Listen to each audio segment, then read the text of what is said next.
দুই ইস্যুতে ক্ষুব্ধ সিলেটবাসী। যখন তখন ক্ষোভের বিস্ফোরণ ঘটতে পারে, যার কিছুটা প্রকাশ ঘটেছে গোয়াইনঘাটের জাফলংয়ে।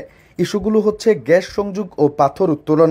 দীর্ঘদিন থেকে বন্ধ থাকা এই দুটি ইস্যু নিয়ে বর্তমান অন্তর্বর্তী সরকারের সংশ্লিষ্ট দুই উপদেষ্টা শুক্র ও শনিবার যে বক্তব্য দিয়েছেন তা নিয়ে সিলেটের সচেতন মহলে চলছে তুমুল আলোচনা সমালোচনা। প্রাকৃতিক সম্পদে সমৃদ্ধ সিলেট। এ অঞ্চলের প্রধান প্রাকৃতিক সম্পদ হচ্ছে গ্যাস, আর দেশে প্রথম গ্যাস আবিষ্কৃত হয়েছে এই সিলেটেই, জৈন্তাপুর উপজেলার হরিপুরে। স্থানীয়দের চাহিদা মেটানোর পর প্রাকৃতিক সম্পদ অন্যত্র নিয়ে যাওয়া, এইটাই নিয়ম। অথচ সিলেটের গ্যাস সম্পদে সমৃদ্ধ তিন উপজেলা জৈন্তাপুর, গোলাপগঞ্জ ও বিয়ানীবাজার উপজেলাবাসীর দাবি যুগ যুগ ধরে উপেক্ষিত। এখনও এই তিন উপজেলার সর্বত্র গ্যাস সংযোগ দেওয়া হয়নি। গ্যাসের দাবি আছে অন্যান্য উপজেলাবাসীরও। এদিকে আবার সিলেট মহানগরীর অধিবাসীদের জন্য আবাসিক গ্যাস সংযোগও বন্ধ রয়েছে দীর্ঘদিন ধরে। এ নিয়েও চলছে দেন দরবার, দাবি দেওয়া। এই অবস্থায় শুক্রবার বর্তমান সরকারের জ্বালানি উপদেষ্টা ফাউজুল কবির ঘোষণা দিয়েছেন কেয়ামত পর্যন্ত আর আবাসিক গ্যাস সংযোগ দেওয়া হবে না। তার এমন বক্তব্যে আহত হয়েছেন সিলেটের সর্বস্তরের মানুষ। তাদের বক্তব্য পরিষ্কার, আমাদের সম্পদ আমাদেরই বুকের ওপর দিয়ে নিয়ে যাওয়া হবে অন্যত্র। এটা চরম একটা বৈষম্য এবং বঞ্চনা।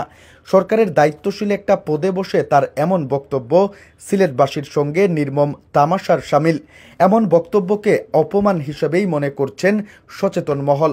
সিলেটবাসীর ক্ষোভের আরেকটি গুরুত্বপূর্ণ কারণ হচ্ছে পাথর উত্তোলন। দেশের বিভিন্ন স্থানের অধিকাংশ পাথর কোয়ারি থেকে পাথর উত্তোলনের নিষেধাজ্ঞা প্রত্যাহার করা হলেও সিলেটের 7টি কোয়ারির মাত্র 2টি থেকে নিষেধাজ্ঞা প্রত্যাহার করা হয়েছে।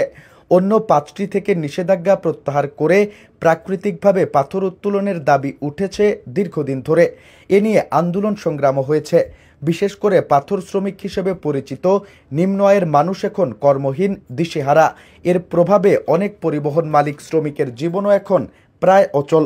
এদিকে দেশে পাথরের চাহিদা মেটাতে আমদানি করা হচ্ছে ভারত থেকে। সিলেটের কোয়ারিগুলো থেকে পাথর উত্তোলন শুরু হলে যেমন বেকারত্ব দূর হতো, তেমনি বৈদেশিক মুদ্রাও সাশ্রয় হতো।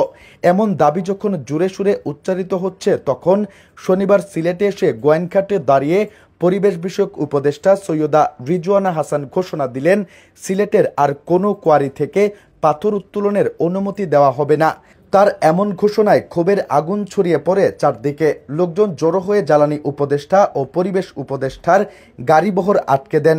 অবরুদ্ধ অবস্থায় বিক্ষোভের মুখে পড়ার ভয়ে কোম্পানিগঞ্জের সাদা পাথর পরিদর্শনে তাদের যাওয়ার কথা থাকলেও শেষ পর্যন্ত তারা তা বাতিল করতে বাধ্য হয়েছেন।